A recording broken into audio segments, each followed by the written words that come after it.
Uber and Lyft are threatening to stop service in Minneapolis if a proposed ordinance passes this week.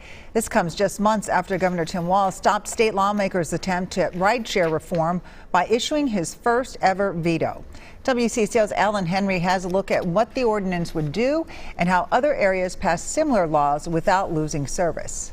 Drivers there have really started to look to our model in order to find a new way forward there. Carrie Harwin says just a few years ago, rideshare drivers in Seattle were going through a similar process Minnesota's drivers are going through today, seeking better pay and protections. We were able last year to expand that legislation statewide, so Washington state drivers are now the best paid drivers in the country.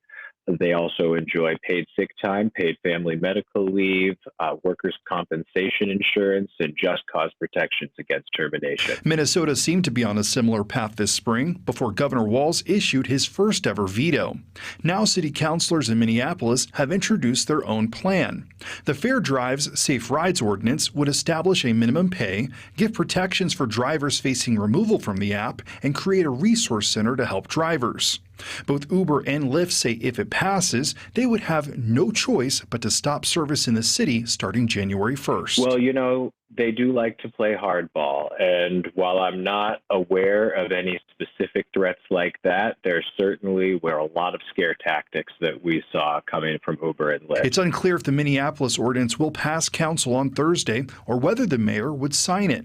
But Harwin says with drivers calling for change, something will have to give. Uber and Lyft did not make Washington drivers the best paid drivers in the country simply out of the goodness of their hearts, or else drivers in Minnesota would be getting the same pay right now. Uber and Lyft did it because we had strong labor organizing that forced them to come to the table and negotiate. Alan Henry, WCCO News.